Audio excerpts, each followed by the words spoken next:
I will, Your Honor. Okay, I will. thank you. All right, we're gonna travel back in time to April 13th, 2011. I'm gonna ask you questions about your professional capacities during this time frame. What would you say your primary job was? In April of 2011, my only job was Principal Deputy Assistant Attorney General for the 24th Judicial District. Okay.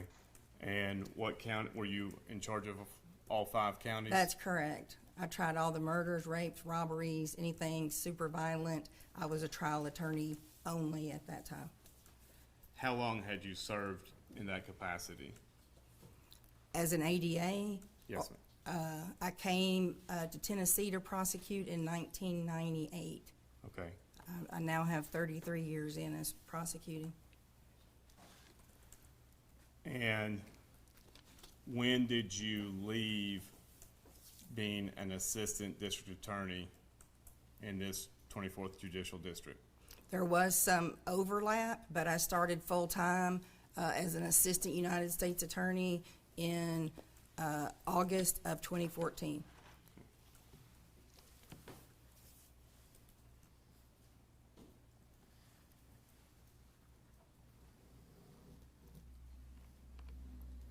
You also were the assistant United States attorney prosecuting John Dylan Adams.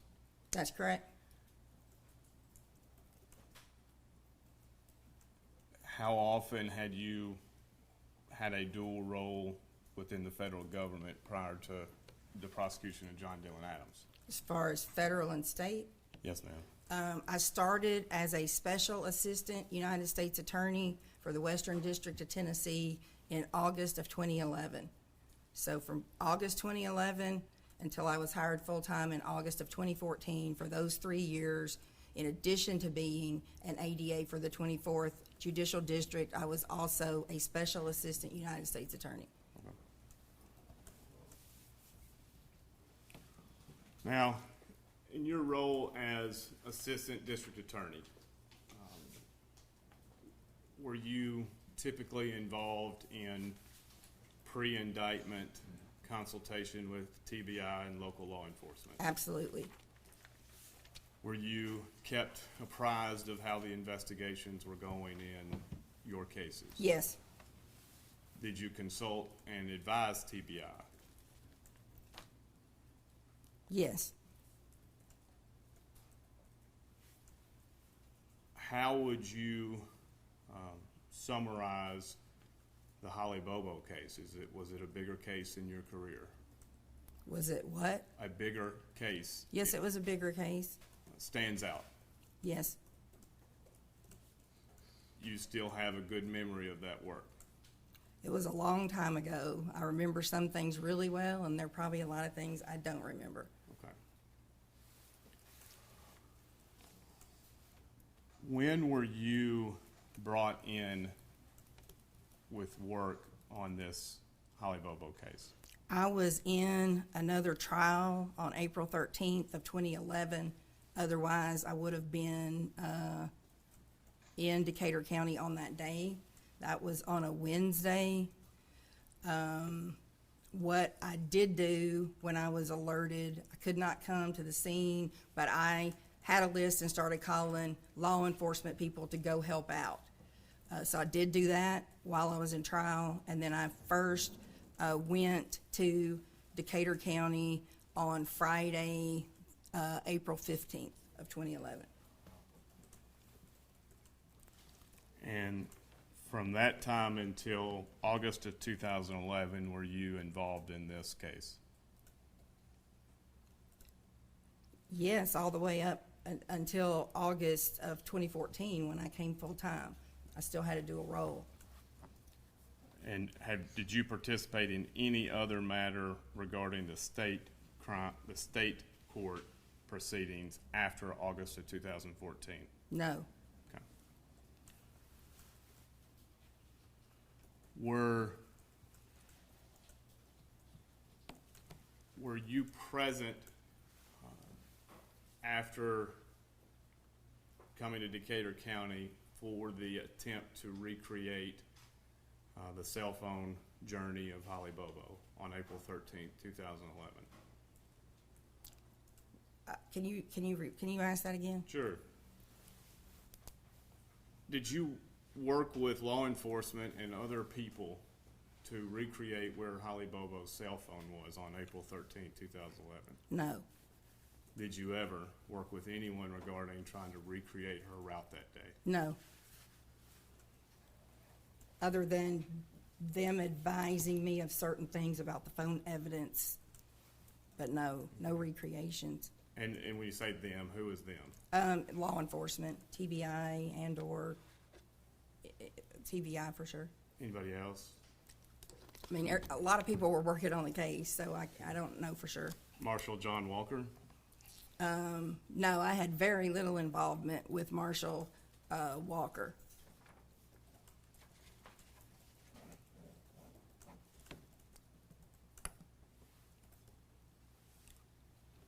At some point, were you part of a discussion regarding installing a wiretap in the home and on the phone of Terry Britt? Yes. And when did that start? I think the first mention of Terry Britt in the case was somewhere the middle of 2011, maybe July or August, somewhere in there. So there were a lot of things going on. There were numerous suspects. So as to Britt, we did begin working on him, and January of 2012 was when we were doing the wires and search warrants and things like that. Why did it take so long to begin the wiretap? It's hard to get wiretaps. I mean, that's the whole point. There are certain levels of authorization. You can't just swear to something with nothing there. Did you review the application for the wiretap? I did. And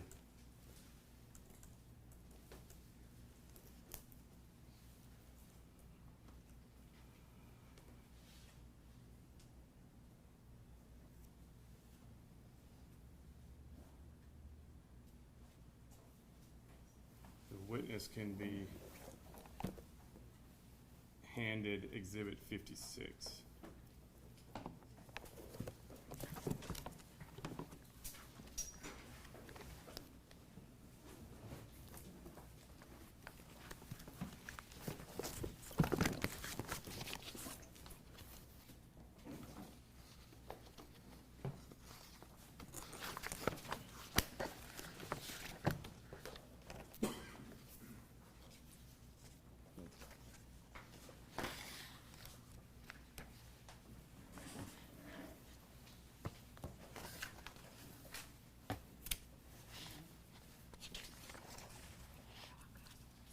And you have it, Exhibit 56 in front of you. I do. And can you let's go through trying to find, let's go through it. Exhibit, or page 9, identification of Terry Lee Britt as a suspect.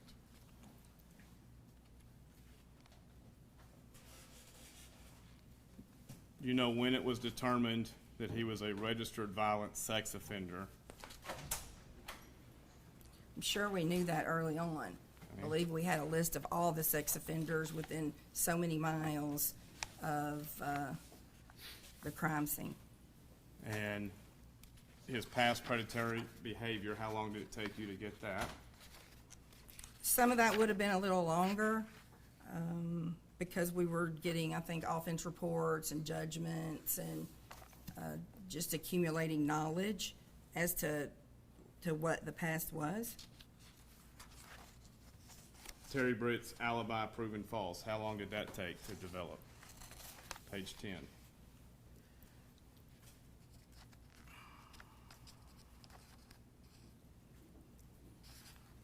I think there's some discrepancy as to that, but I do believe that there's a time period during April 13th of 2011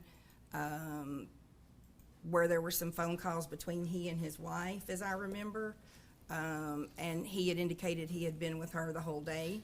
It was a very short time period where there were phone calls. Without even looking at this, going off my memory, it was in the middle of the day, like 12 to 1 or 2, something like that. There were some phone calls back and forth between them, which did indicate that he lied at least as to that time period.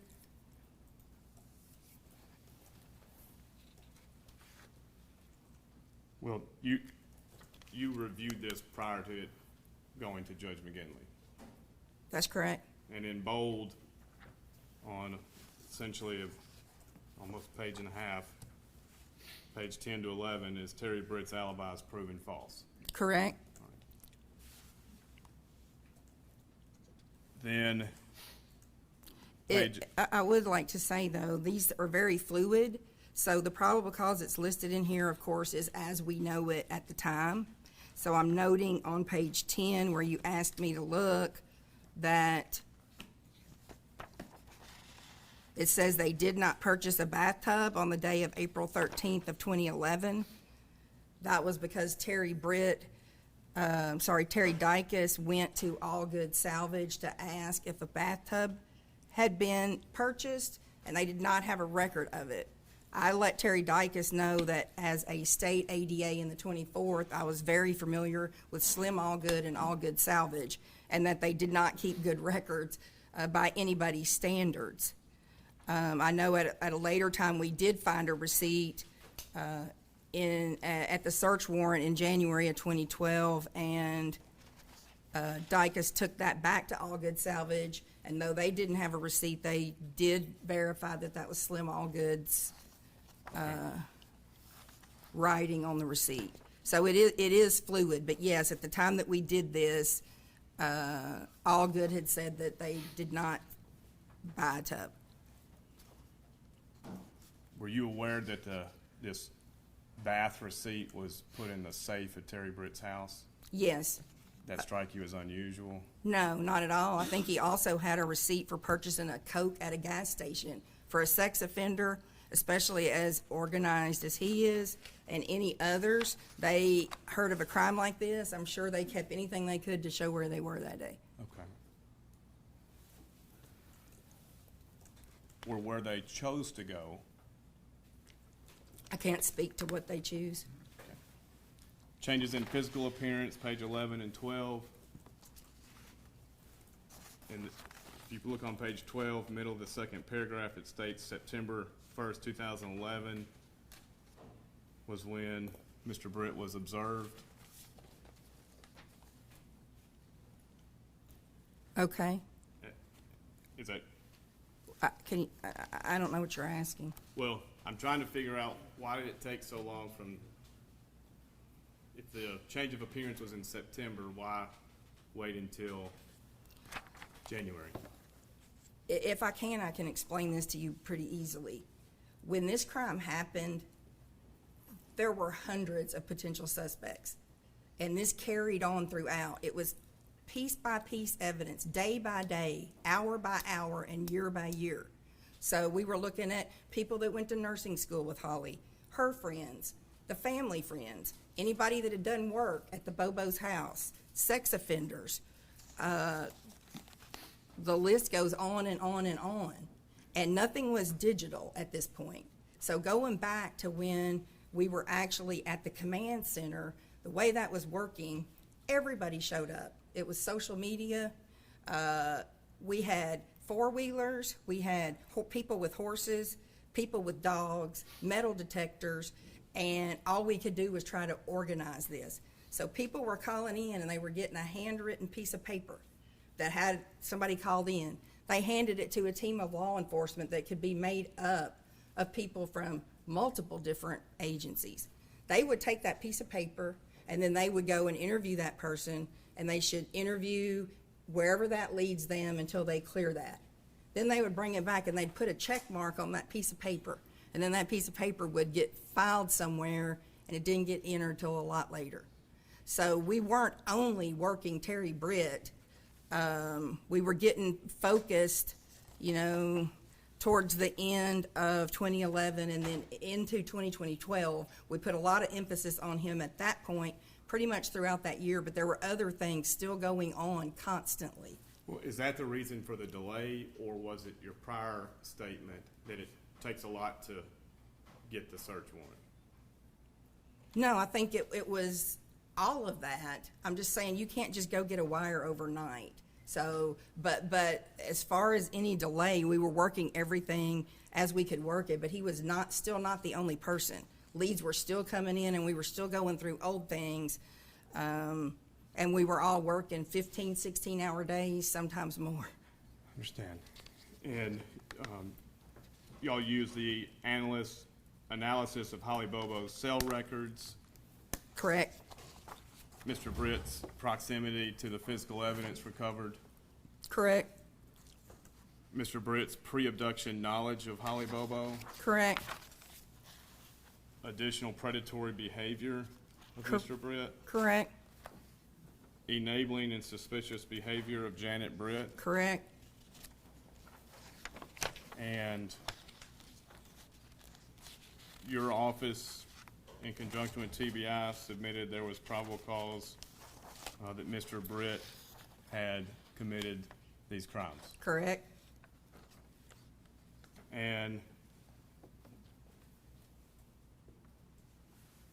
I'm going to ask you, when did you know that Mr. Britt should have been prosecuted successfully in Madison County for the attempted rape of Tequila Jones?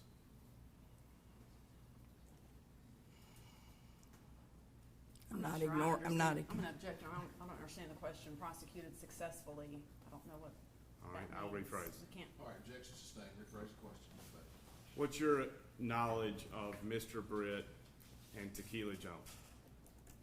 I knew that there was a case, I believe she was a prostitute.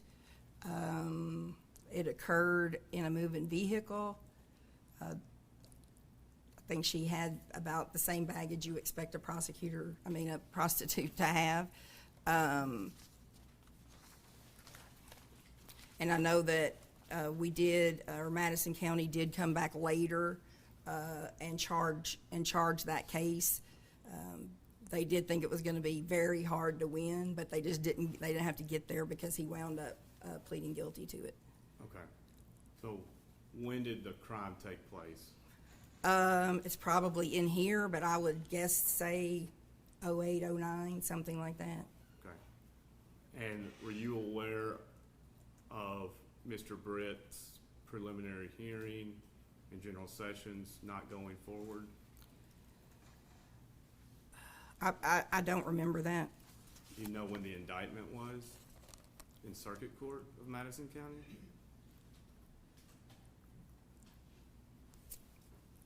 I'm guessing, but I think it was 2012 sometime.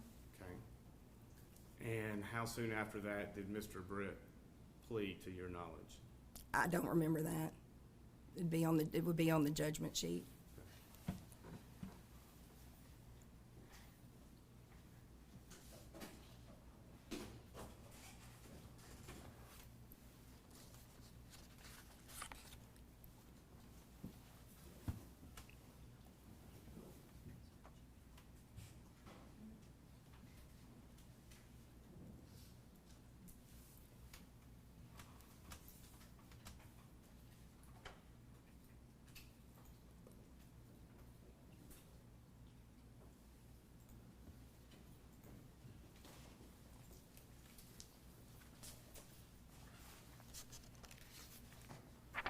Bench copy, one for the court, one for the witness.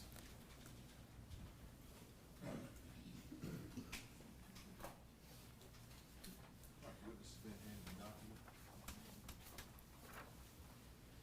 Have you looked at those documents before?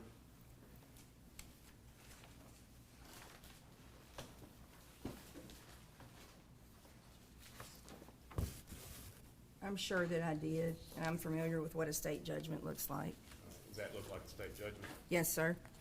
And what's the date of the conviction?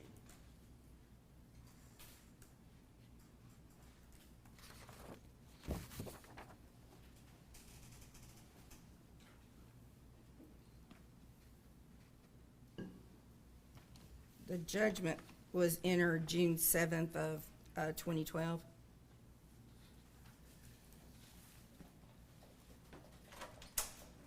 Your Honor, I'd move to mark this as a collective next exhibit. Objections? Ms. No, sir, Barton? no, sir. Oh, without objections, we'll mark the judgments of Terry Britt from June 7th, 2012. 4 pages, collective exhibit 66.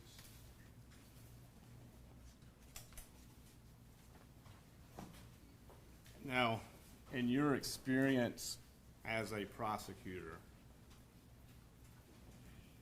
in state court, is it unusual for you for a weak case or a difficult case, a challenging case to prosecute, that's arraigned at the end of January, plea out 5 months later, less than 5 months later? I've prosecuted thousands of cases, so I don't think there's any set thing for anything. I don't know that that's unusual. When I was prosecuting in Houston, people came in and pled to felonies the morning they got arrested. They waived indictment, pled to an information, and went to the Texas Department of Corrections. So I don't know that there's a time period. That doesn't mean much to me, the 5 months in there. All right. To your knowledge, after the arrest of January, or do you know when Mr. Britt was detained based on these charges? I don't. All right. Was it soon after the indictment? I don't know when he went into custody. Well, within a couple of weeks of the indictment, an application to Judge McGinley had went based on probable cause that he committed these crimes, correct? We had probable. It is in this wire about that crime, if that's what you're asking. No. You and General McAdams, let me ask this, General McAdams further corroborated to the Judge McGinley, we feel there's probable cause that Mr. Britt committed these Holly Bobo crimes. I don't know. I don't know what you're referring to. He really didn't handle day-to-day matters, but I'm assuming because under statute in Tennessee, the elected DA has to approve a wiretap, that may be what you're referring to. Okay. I don't know if it is. Were you aware if he did or not? Not verbally, but he would have to do the letter to authorize the wiretap. Okay. So, 18 days after the application, an indictment comes in Madison County for this individual, Terry Britt, for charges that took place, I believe, in 2009. If I don't have that paperwork anymore, but if that's what the judgment shows or the indictment shows, then yes. And my question is, did you have any involvement in Mr. Britt's case in this Madison County arrest conviction for attempted rape of Tequila Jones? Your Honor, I'm going to object to the relevance of this lengthy line of questioning as it relates to what happened in, I believe this is Madison County, relative to Terry Britt, a witness that the jury heard from at trial. This is a post-conviction. Yes, Your Honor. I think it's relevance as to the story of how the state changed from believing Terry Britt committed this crime. And the question was, did Ms. Boswell have any involvement Correct. in that? So I'm going to overrule the objection. You can ask the question, Ms. Boswell. Okay. Do you mind repeating it? Sure. Did you have any I'll ask it this way. Did you have any discussions with the prosecuting attorney in Jackson about Terry Britt? I did. Did you tell him that he was your lead suspect in the Holly Bobo case? I don't know that I said that because I wouldn't have discussed what was really going on with this. I could have. I don't remember that, but I definitely made him aware of the older case and wanted to know if there was anything he could do about looking into it. Okay. That's pre-indictment. That's correct. Okay. So after the indictment, what was your involvement? Nothing. There were no communications about this case whatsoever. As far as with Madison County, that's what you're asking me. Right. I mean, he may have called to tell me when he was gonna plead guilty or what he had offered, but no, other than maybe him letting me know, I had no other conversations. And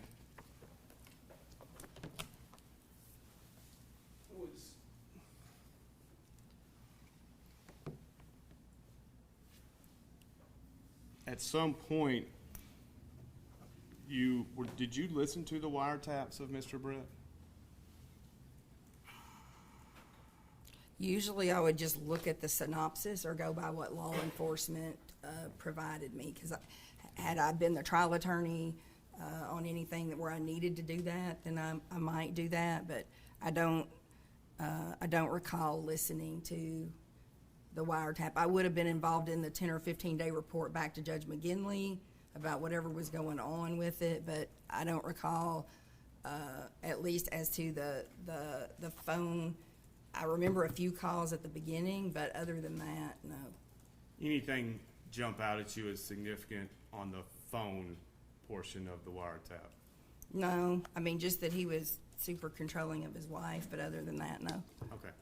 Nothing jumped out at you as the state prosecuting attorney about Mr. Britt during the phone calls?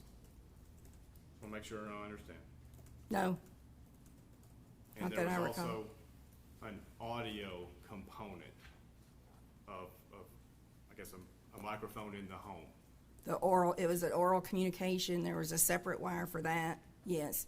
And were you part of the reviewing the end of progress report of the audio intercept? I'm sure I was. Do you remember what was submitted to the judge as to why the audio intercept did not produce evidence against Mr. Britt?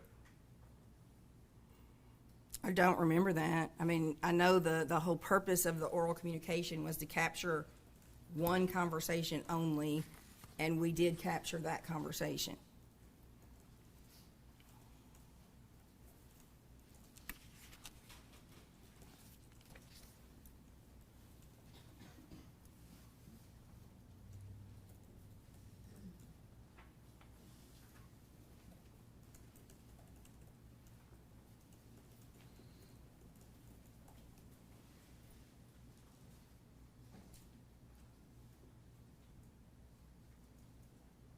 Do you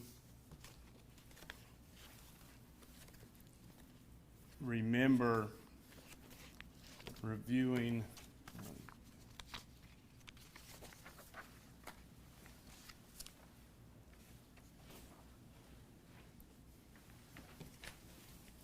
that document that I've handed you? The witness has been handed a document, it's gonna be entered, Mr. Bates. We'll mark for identification, exhibit 67.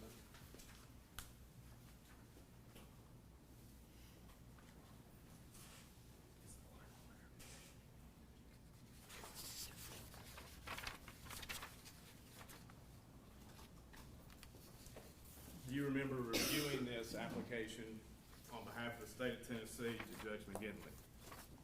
I don't have an independent recollection, but as I said, I'm sure that I did. Okay.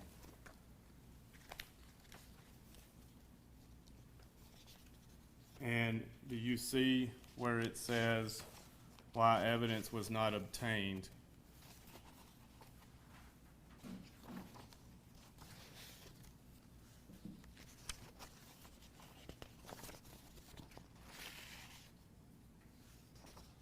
That paragraph, I believe, 6. I'm reading it. The stimulation failed to produce the evidence As I said, we captured the one conversation that we were trying to capture. Can you read the paragraph, the stimulation failed to produce evidence? And then the failure occurred in large part because the equipment failed to perform as it was intended. It was hard to hear. This says unable to hear or understandable conversation. Correct? And can you, to your knowledge, was this submitted to the judge? He signed it. I recognize his handwriting. All right. Your Honor, I move to mark this in the next number to consider. No, sir. Without objection, we'll move it into evidence, exhibit 67. I forgot you. How would you describe this document, Mr. Bates? It's the End final of- report signed by Judge McGinley for It's the, special equipment installed in the home of Terry and Janet Britt. it's the final report. Go ahead. Now, at some point, Terry Britt stopped to be, let me ask this, was Terry Britt the lead suspect for a while in this case? Yes, And at some point, he stopped to be the lead suspect. correct. And is it true that the failure to obtain evidence from the wiretap is the main reason? No, What was? we didn't get anything. We did On what? as evidence against him. We did, the oral communication had never been done in Tennessee before. We had wires on the landline, wires on Janet and Terry's cell phone. We did a search warrant at his house.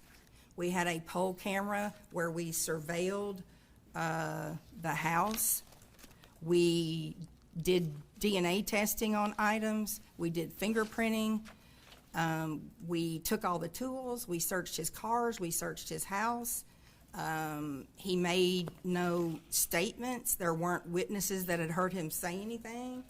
It was all of those reasons. We focused a large amount on him, mostly based off of his prior criminal history and a propensity to be somebody who could do a crime like this. But when we went through A to Z, including things that had not been done before, and tore everything apart, there was nothing there. Well, it was there in mid-January for probable cause. January of 2012. Right. How soon after that did Mr. Britt go to jail pending his charges in Madison County? Whatever that judgment shows. You said it was, I don't know, 5 months or 6 months, I don't know. Was he, did he bond out? Not that I'm aware of. Okay. So,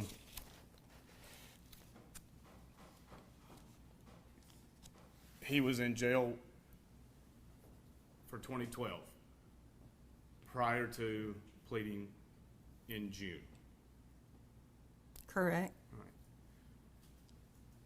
Fair to say that the wiretap was the big effort in this case versus Terry Britt? I don't know that it was a big effort. I mean, wiretaps are part of an investigation. I mean, there were a lot of other things that everybody was doing, as I just listed out. But all of it established probable cause in January of 2012, and then he goes to jail on charges in Madison County several weeks after that. The only thing that took place in between that was the wiretap, right? No, we did the search warrant was done in January of 2012, all those things that I listed, and then we waited for results from that to come back. Why did the search warrant take so long to get? For the home? This has been asked and answered. For the home? I don't know that it took that long, sir. I mean, the first investigative report, as I said, that came out on Britt was June or July of 2011. That was like one report of somebody calling, in addition to the hundreds of other calls that were coming in and that we were still working. Okay. So this was a process, as I said, piece by piece, day by day, and then we developed, the probable cause to further the investigation, at the end of which he was excluded as a suspect. You can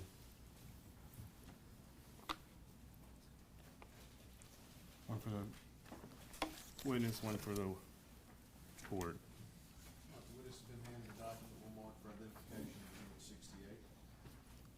68. And you remember looking at these document, this type of document?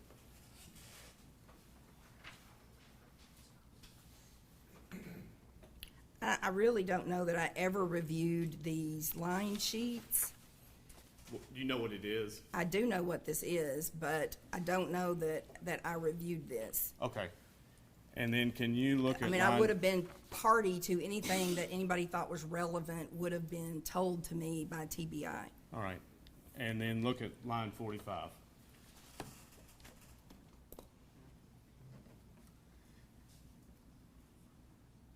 And can you read the synopsis? Call from SM to TB talked about damage to house and trailer. SM asked if TB had a black light, said the black light would show blood and show where the law may have sprayed luminol.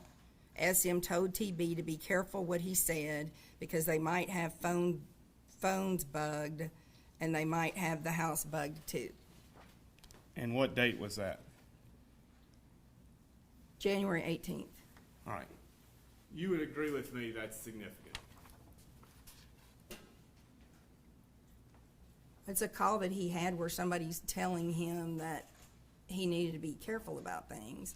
Do you agree it's significant? I mean, it wasn't anything he said, it was something she said, so, If you say it's not significant, just say it's not significant that the target of the wiretap was told he might be being wiretapped. I mean, I'm not saying it had no relevance to this, but I don't know that I would find this that significant, because he didn't say it. I mean, I think most criminals know that there's a chance that they could be wiretapped. So if the point is, do I think he could have had knowledge? Possibly he could have had that, or even thought it on his own, and this person told him that. All right, move to mark this the next numbered exhibit. Objection, Ms. Martin. No. Without objection, we'll move into evidence exhibit 68. When I asked, This is a log of the wiretap, is that what that is? yes, Sean. When I asked you earlier, did anything significant come of the wiretap? Did you not know that he was told specifically you might be bugged? I think I did. I think I was aware of that call. Yeah. Just not significant enough to tell the court? It wasn't that important to you? I mean, what I had said earlier was that we did get the one conversation that we were trying to stimulate to get over the oral communication. Were you aware there were cameras on Mr. Britt's residence I said we had poll cams and did surveillance. that Mr. Britt had installed? No, I don't recall that. Did you ever, you have no memory of looking through any cameras whatsoever that Mr. Britt owned? No.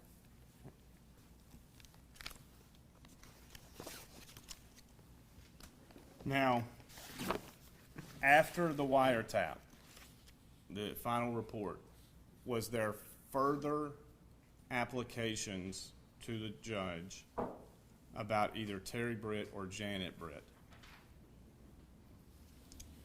I don't recall.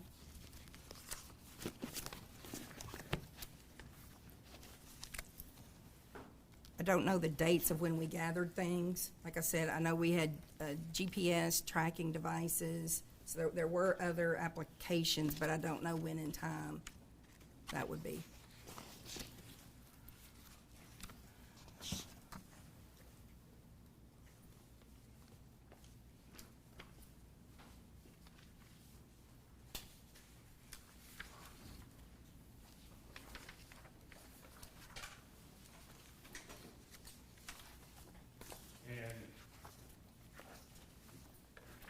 Again, would you have reviewed search warrants in this case?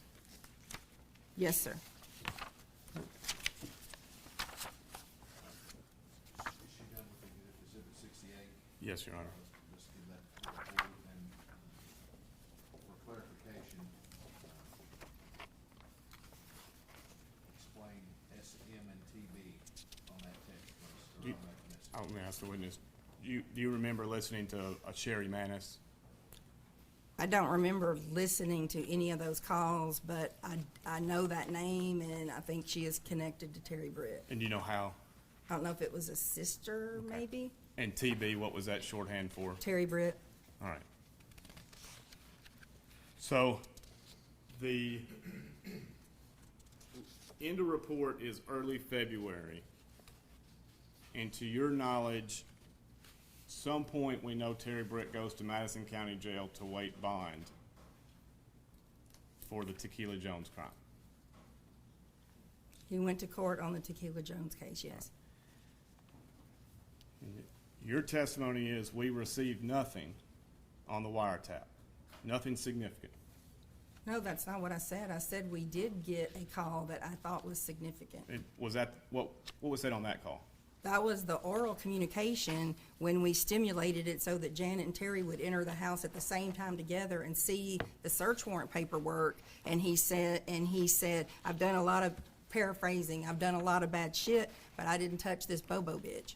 Okay, and that's the search warrant through his home? Correct. Okay, not the search warrant for the wiretap? It was, I mean, they were all the same. A wiretap is for phones, an oral communication, which was the bug in the house. But he was not shown that quite yet, The wiretap? correct? No, he wouldn't have known about the wiretap. Until after. Till after what? The wiretap's over, don't you have to send notice?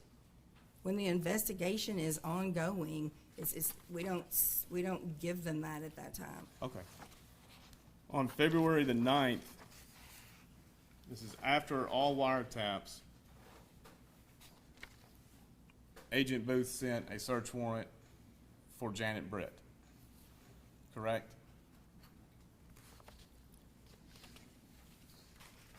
The witness has been handed a search warrant that marked up for identification exhibit 69. That's correct. And did you approve, in part of your collaborative work, this approach?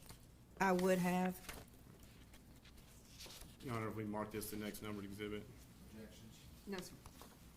Moving into evidence is exhibit 69.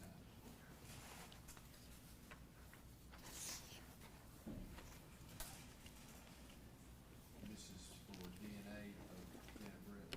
Yes, Your Honor.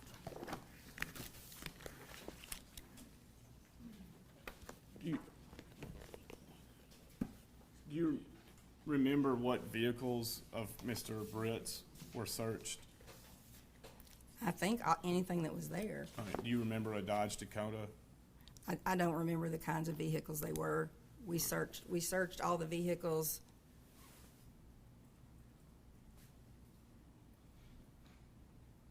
In 2012, after the search warrant to Miss Janet Britt, do you remember a meeting with Terry Dykes where he presented a PowerPoint? I do.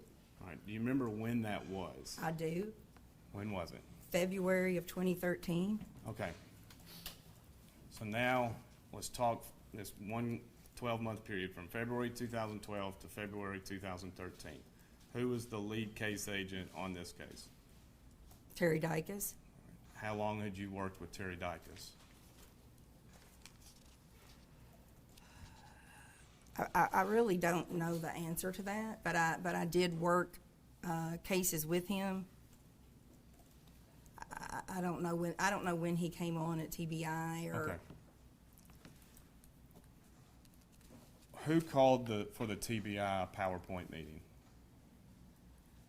The way the PowerPoint came about was Terry Dykes took a copy of his PowerPoint to Hansel McAdams and handed it to him, saying he wanted Hansel to review it and he wanted to come to present charges as to Terry Britt to Hansel, which he had no authority to do. Nobody from TBI authorized it. At the time that he did that, all of the TBI agents were no longer, everyone believed that Terry Britt had been excluded as a suspect. without the knowledge of anybody with TBI or his superiors, which he should have had to try to present an actual case for charges. He gave it to Hansel McAdams, asking for a meeting between just he and Hansel and nobody else. Hansel McAdams said he was not going to do that, that it was his understanding that he had been excluded, that we would have the meeting, but he wanted me there and all of the agents and supervisors from TBI, the Western District of Tennessee.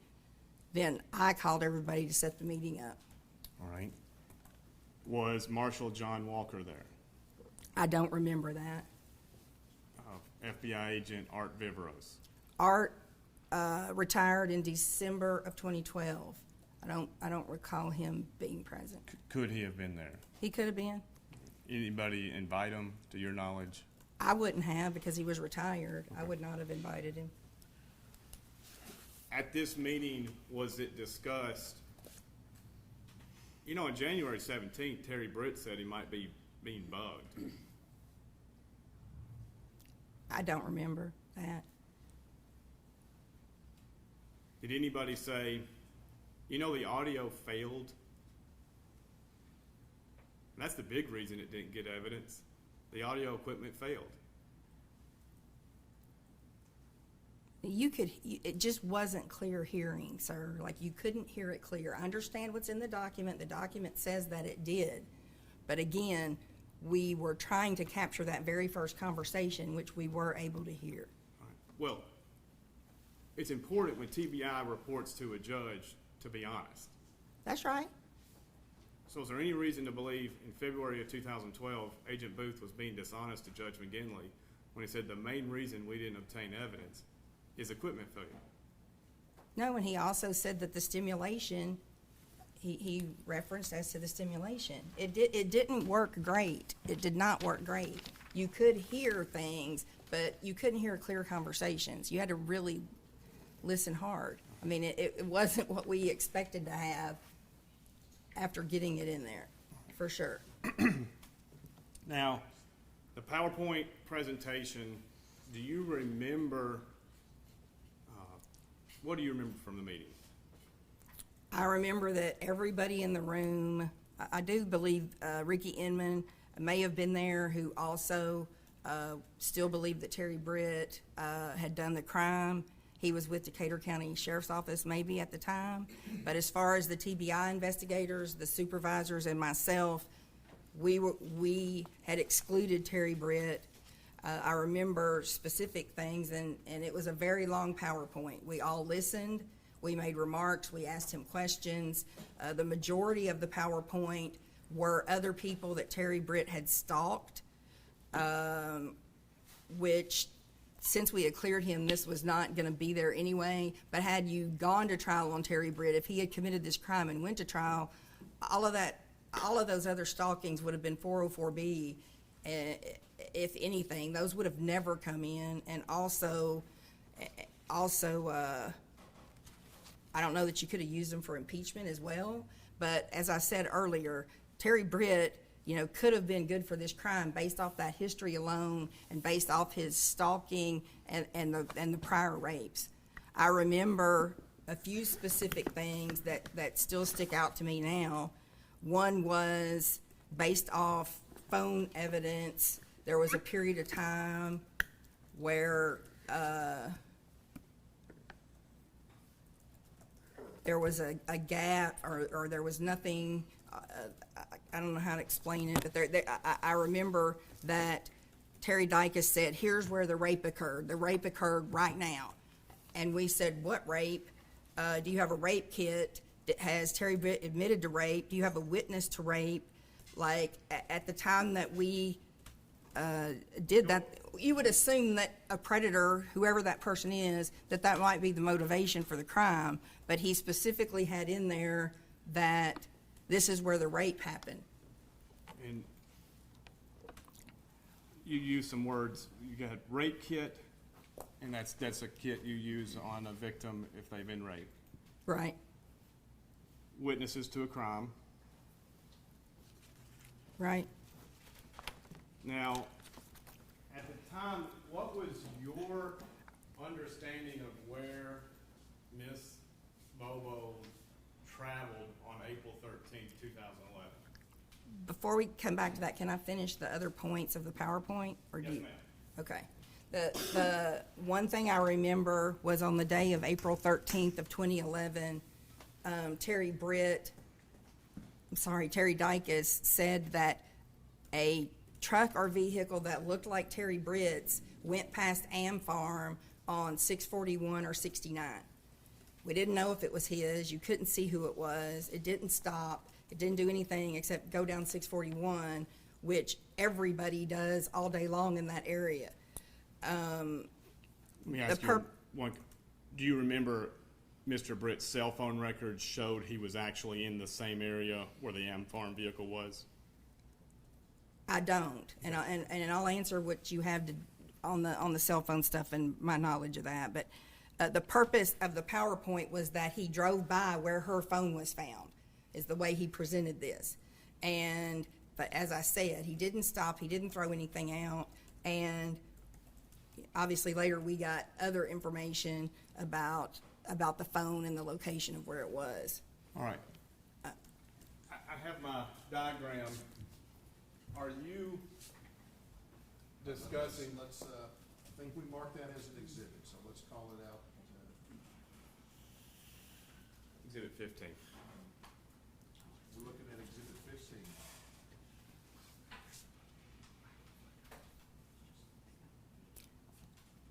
Go ahead, sir. Are you aware, or were you referring to the travel of the victim's cell phone that I have in these purple cards, where there was no activity between 8:26 a.m. and 8:56 a.m.? I think that's correct. And did anybody say at the time her remains might be found in this area as well? I don't recall that. All right.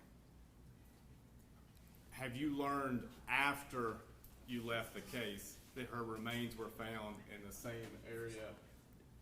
There was no activity for 30 minutes. I don't know that. All right. Were you aware there was a .380 spent round found next to her remains? I do not know anything that happened with the investigation once I came off the case. Okay. Did you have a theory at the PowerPoint meeting as to where Miss Bobo traveled that day?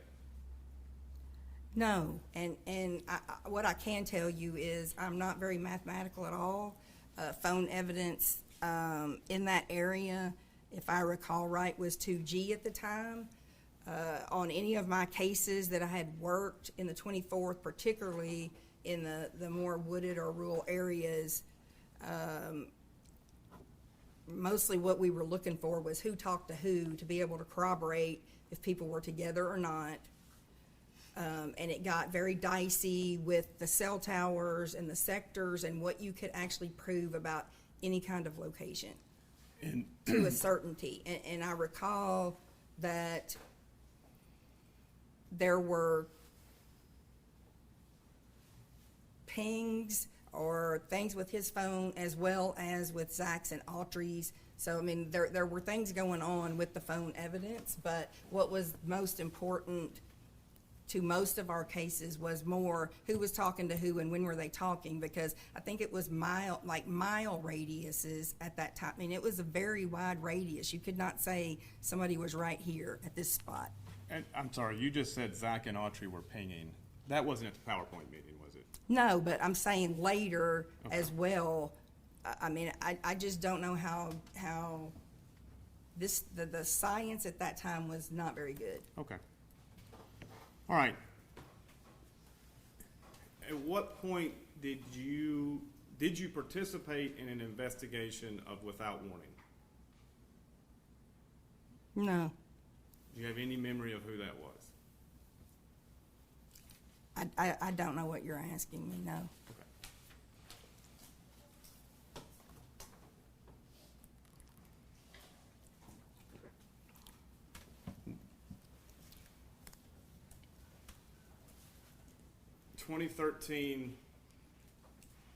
throughout 2013, your testimony that the A team, Autry, Adams, and Austin, were not prime suspects. During 2013? Yes, ma'am. No, I think they were. When did they become prime suspects? I know that shortly after the PowerPoint presentation in February of 2013, some point in early 2013, Agent Ferguson took over trying to organize everything that had not been entered due to everything not being electronic at that time. We all became aware at that time that there were a lot of leads that had not been run down as to other people, including Zach Adams, Shane Austin, and Jason Autry. We made a list on some flip charts of all the people that we needed to go back and interview that had not been done with Terry Dykes or Art Viveros or the group. People had not been excluded that we thought had been excluded. And so we were making a list of people and we were working on that. Meanwhile, we were continuing to get tips regarding Jason Autry, Zach Adams, and Shane Austin from all law enforcement, people that had informants, defendants that were getting arrested on cases, victims or witnesses from other cases were continuing to come back to these guys, and that was getting reported to us. So I believe Terry Dykes left TBI, as I said, I think it was the middle of 2013, I would say June or July. Sometime before he left, I went to him, as I had done numerous times during the investigation, to say, how did these guys, what about these guys? Everybody is talking about Autry, Adams, and Austin. And he would say, they're alibied. We got alibis for them. There's nothing else to do. So before he left, I went to him because we're getting kind of just this influx of information at this point in mid-2013. And I said, how are these alibied? How are you excluding them? He said, well, two of them were together, which he was saying was Shane and Zach, and the other one was at work. And so at that point, I got with the supervisor at FBI, and we still have everything coming in. At some point in 2013, he went through their stuff, and TBI was trying to go through their stuff, both paper and electronic, to pull all the statements that any of those three made to witnesses out in the community about each other during law enforcement interrogations, as well as anybody that mentioned them in a statement, to pull all of that. So sometime after Dykes left, between that July of 2013 date and coming up to the end of 2013, this is when we were pulling everything and trying to get it and trying to figure all that out, and we started going back. At this point, we were getting more focused on those three as we were going forward. And so I know that Let me ask this. So if somebody said that in late January or late December of 2013 or early January 2014, Sheila Kilser called and that changed everything, that wouldn't be true. what it changed was, was it exclusive? No, we were getting on these guys at that point. So what had happened, we were able to, they came forward, I think, in January of 2014.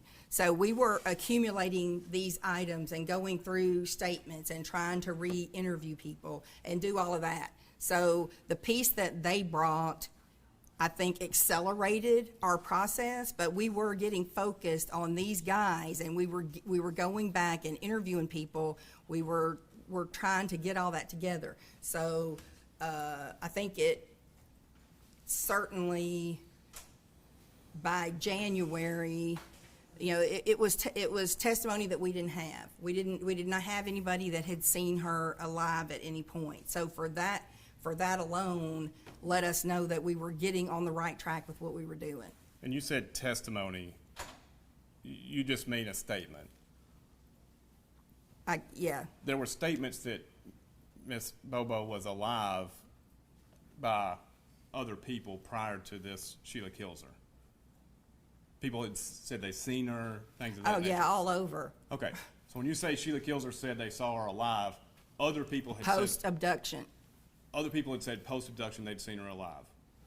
There were reports and leads that other people. And that's correct, and I think FBI handled most of those and went out. But this was her with Jason Autry and Zach Adams as told to her. Okay. But to be clear, your statement is from July 2013, the A-team was on a focused journey with your office.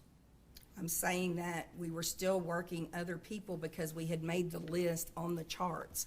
But yes, we were continuing to get information, not just things that we had already taken in. We had law enforcement coming to us and telling us, so we were beginning to get there. Was it your understanding, and we're going to stop momentarily, that when Sheila kills her called, she was hoping to get favorable treatment for her son, Jason kills her? I'm not authorized to discuss that. Okay.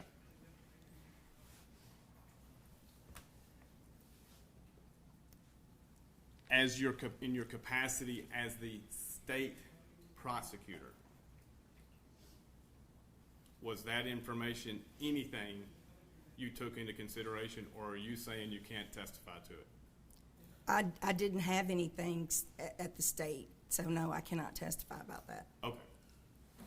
Now, prior to this time, you would agree there had been, Clint Bobo had a voice, he matched Mr. Britt's voice? What I recall about the voice ID was that Clint had said he heard mumbles, that he thought it was Drew. He did not hear the screams. This was through the structure of the home. I do know that Terry Dykes did a voice identification. I believe Clint picked out two or three people that it sounded like, and then Terry Dykes may have gone back another time. I'm not positive. What you know, with what percent assurance Clint said that Mr. Britt's appearance matched Mr. Britt? As to the appearance on the ID, I know that at the PowerPoint that Terry Dykes had a picture of somebody that Clint had said this person was built like, and he had another picture of Terry Britt next to that. I know that that Clint had also said that this body frame and type matched Shane Austin's after he had seen the body type of that. I know that when Miss Bobo and Clint went to have a discussion with Zach Adams, and Zach asked Clint what the description of the person was. After Clint gave that description, Zach said, "That's Shane." I was aware of that. And maybe most importantly, we did a backwards lineup with Terry Britt in it that I was present for, and Clint Bobo did not pick him out. When was that? I don't remember when the day of it was. Do you remember, who's Agent Van Hooser? That was Jack Van Hooser, who was supervisor for TBI at the Western District of Tennessee. And do you remember his concerns about the truthfulness of Clint Bobo? There were a lot of discussions about Clint Bobo.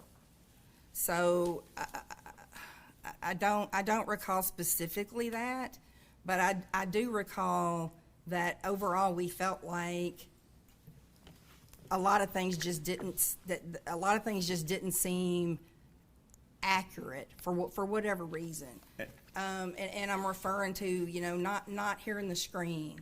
I think he had stopped and accepted some Facebook friends during this time period. So there are phone calls going back and forth. There was a lot that was going on. I think one thing that we had discussed was that the person that walked Holly into the woods, he didn't describe that they had all of her things. And of course, we knew that there was blood in the carport, which would be consistent with some kind of blunt trauma to Holly, which would make you drop your items. But walking in the woods, he saw an item in the person in camouflage's hand, but they didn't have her purse, her lunchbox, any of these things, which would indicate that the person driving the car would have left with those things. And so he didn't hear a car or see a car. So there were some things that we didn't feel like fit in, but we also realized that he had been asleep and woke up, was confused, was trying to take this in with phone calls with his mom. So there was a lot going on. I think it was super overwhelming. So I can't say I specifically remember Jack saying that, but we had conversations about just the situation and what fit. Can you, witness be handed what's been marked for identification 21? It's in your binder, ma'am. Oh, 21, yes. Oh, what is it? Oh.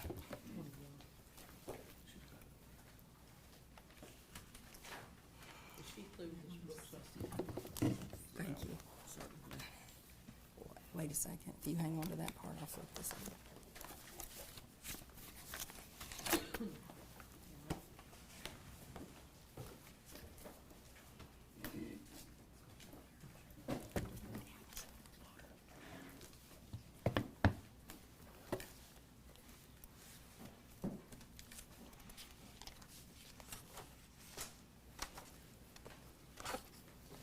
and if you can take a minute to review this document.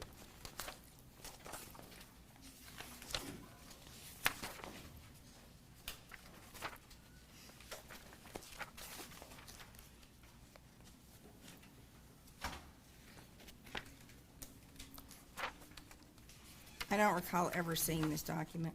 Okay. Never seen it leading up to today. I don't recall seeing this.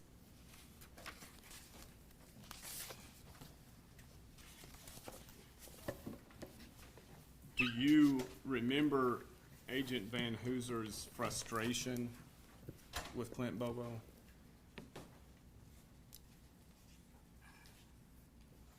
I don't really remember, no. I don't really remember frustration.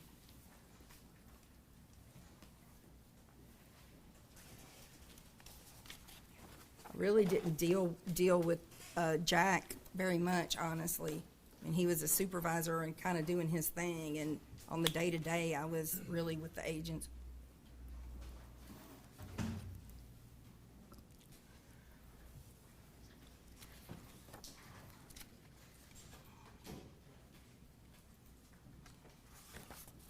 All right. You then were a part of the Sheila Kilzer, at the time of Sheila Kilzer's report. Were you aware that Jason had made statements denying any knowledge of the rape, killing, abduction of Holly Bobo? Jason Autry? Jason Kilzer. I can't discuss what Jason Kilzer said. In the state. I didn't.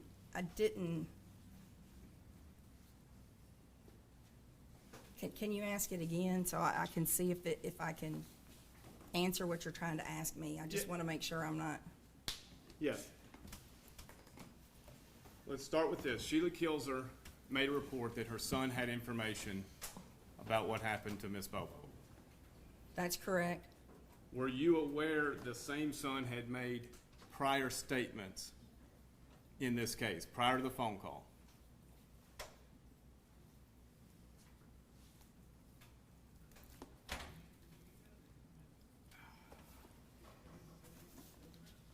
Prior to what phone call?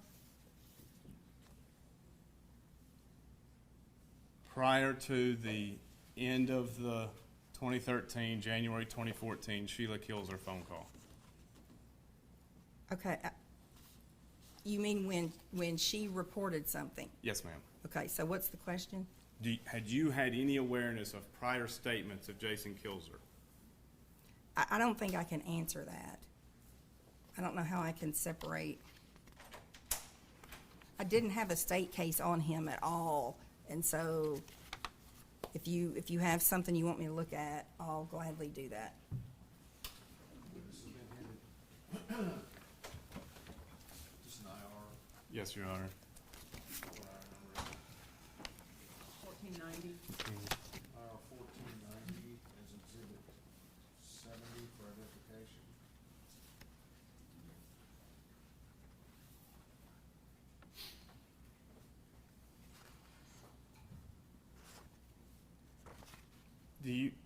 Have you ever reviewed this? I don't remember this. And I don't, the Billy Tucker, that name doesn't ring a bell at all to me either. I don't remember this. Okay. I mean,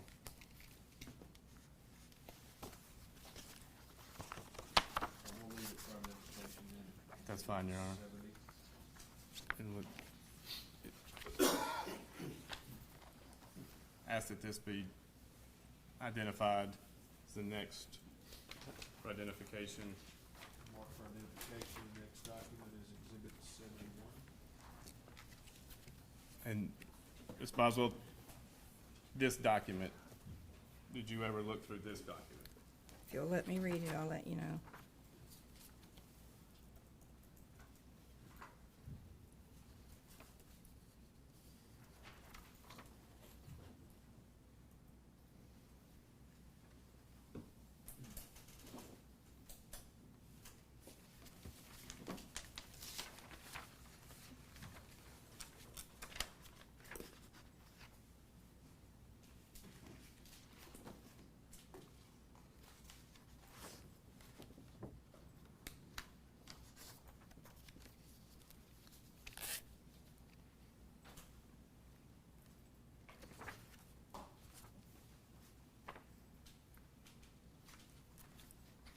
I just don't remember this, I just don't remember Billy Tucker. I don't remember this statement. Okay. I see that it's on the IR and I don't doubt whatever was said, but I don't recall this document. Is it important when you're gaining evidence for a murder trial that if an informant had given prior statements denying any knowledge, that's pretty important? Yeah, I mean, that's gonna, yeah, you're gonna have to keep up with that. It's Okay. not, it happens all the time, but you have to turn all that over, and that's used as impeachment, yes. Well, I'm not asking about whether you win or lose at trial. I'm asking about the accuracy of your investigation if you're being lied to by an informant. Yeah, I mean, we're gonna wanna know that. Yeah. You're going to want to know what their bias is of changing their testimony, aren't you? Correct. What are some of the biases that defendants in other cases have in your career? Your Honor, I'll object again to relevance. That's fine. I'll move on, Your Honor. And it's exhibit 71 for ID only, since the witness could not That's identify for it. ID only, 71, 77. Now,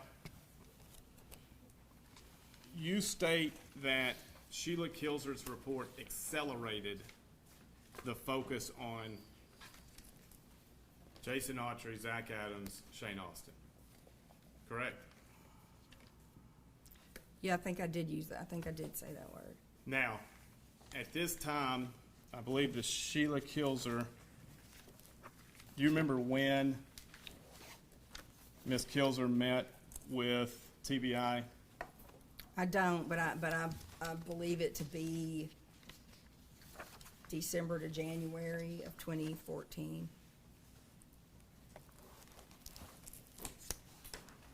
And was part of your job reviewing the IRs as they were coming in as well? No. You would not? Like these didn't exist. Like things were coming in on handwritten pieces of paper, and they were still going back to the beginning over years worth of things to enter these. So other than when I really saw, I would know this information because they were telling me and I was discussing it, which is why some of it I may or may not remember. But until I got ready to try to turn over discovery to get this out, like, I didn't have all these printed out. I didn't have this where I could read all of these, if that makes sense. Did you ever participate in compiling this document, or not compiling, but reviewing it as part of the discovery process after the arraignment of Zach Adams?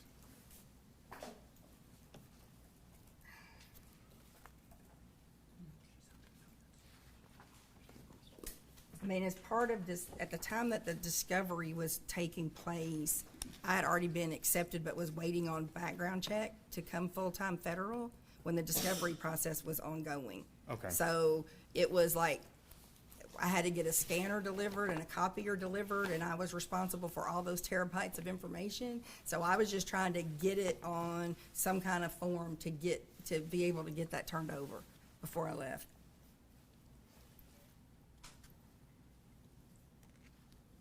Do you remember ever seeing this document, IR 1883? Our witness has been handed the document for identification exhibit 72.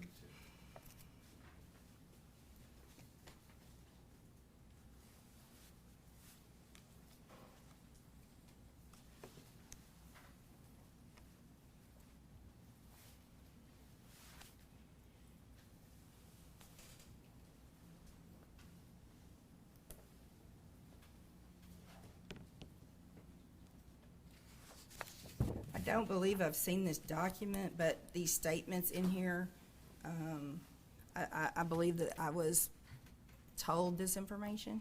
Okay. Now, at this time, January of 2014, did you know who Dennis Benjamin was? No. Did you have any idea that the Bobos had a quote-unquote investigator? Yes. Did you know who it was? I did not, and I didn't have any dealings with that, but I just recall that Jack Van Hooser had been dealing somehow with this investigator. If I don't want to jump ahead, but if you notice at Dylan's sentencing, when I called him to the stand, I didn't even know his last name. We'll talk about that. Real briefly on Jack Van Hooser. Was he always in? To the next one, are there objections to the IR 1883? I would ask that it be marked ID only. Okay. She didn't identify. At this stage, it will be for identification only. Exhibit 72.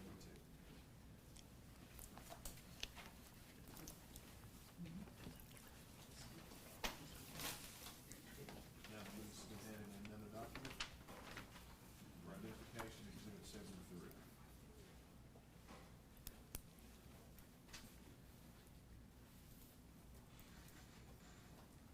Do you remember looking at this document? No, sir. Do you remember Agent Van Hooser telling the Bobo family Clint was giving the defendant a get-out-of-jail-free card? No, sir. That you just have no... I just didn't deal with Jack that much, so Okay. no, I do not remember All right, this. we'll just mark that for identification only, Your Honor.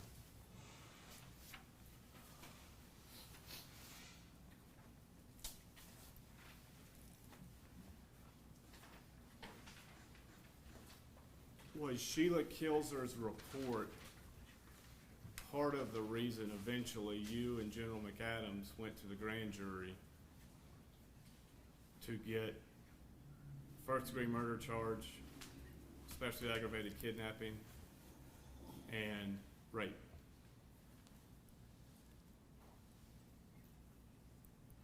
can't discuss what was said in grand jury, but I'd ask you. but I was aware of that. But there, as I was talking about kind of the acceleration, so a lot of things were happening in January and February before Zach's indictment in March of 2014. To your knowledge, was Dennis Benjamin working this case at that time? I don't know. When did you become aware Mr. Benjamin was working in this case? I wouldn't know when that was. I just remember at offhand, Jack Van Hooser indicating that the Bobo family did have an investigator. And Agent Van Hooser knew him, Yes. vouched for him. I don't know about that, but he knew him, yes.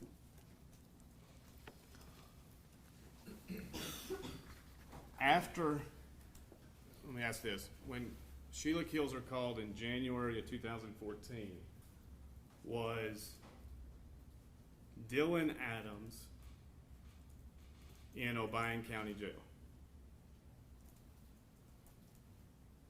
Yes, And this was the charge that you prosecuted as an assistant U.S. attorney. correct. When was he arrested? I believe it was July of 2013. Okay. During the same time, according to your testimony, that Zach, Jason, and Shane were suspects. Correct. And what was the federal charge? He was charged with being an addict in possession of a firearm, being in possession of a stolen firearm, being in possession of a obliterated with no serial number firearm, aiding and abetting Kilser as a convicted felon in possession of a firearm. I'm not a federal attorney, so you're going to lose me quickly. Can you talk generally the range, the most in terms of months, all of these crimes? I mean, I know what his range was. Yes, ma'am. That's all. If that's what you want to know, Dylan would have been looking at 46 to 57 months. Okay. If convicted of all charges. Correct? Were there state charges also? No. Okay. And what county did this occur in? Decatur? Any reason, think. as the assistant district attorney for Decatur County, state charges didn't come? There wouldn't have been any reason because I indicted him federally. All of those were state crimes also? Yes. Okay. And when was this arrest? July It was 20 July of 2013. How soon after that, do you remember where he was housed, Dylan was housed? I don't, because I don't keep up with that. I know Okay. at some point he was in Obion. How soon after that, to your knowledge, did TBI start to investigate and interrogate Dylan in Obion County?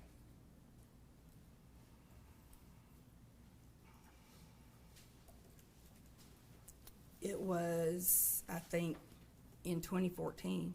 Okay. After the Sheila Kilser. Right. I think she was more around like January of 2014. And then, if I recall correctly, Dylan would have been somewhere around in February of 2014. Okay. A lot of stuff was happening at that point. To your knowledge, was a lot of stuff including Dennis Benjamin talking to witnesses? I don't know about that. Okay. You were... I mean, I can tell you what I did mean by a lot of things. If you want to know, I can tell you that. We'll come back to it. You were, fair to say, coordinating the interrogation of Dylan to obtain evidence to prosecute in state court. Can you ask that again? You were coordinating the interrogation of Dylan Adams to prosecute defendants for the Holly Bobo crimes. I mean, we did interview him, yes. And your opinion, did that interview create the breakthrough necessary? What it did at that time, based off me talking about January and February, with so many things happening, we were going back and interviewing people. So we had busted Autry's alibi, which had never been done. And Terry Dykes had said that Autry was at work that day, so we found out that he was not working for the Douglas guy or the Taylor guy, that Douglas had last paid him, I think, like a month earlier. And we found out prior to any interview of Dylan that Matt Ross with FBI had encountered Zach, and he had the scratches on his arms. We knew that Shane Austin, Jason Autry, and Zach Adams had lied to law enforcement, comparing their statements. We knew that they had given some statements on each other, and we had all the witnesses' statements of everything that they had said to them. And then we also found out about THP and Warren Rainey and his interactions with Zach and the mattresses and all of that. So all of this was coming very quickly at that point in 2014.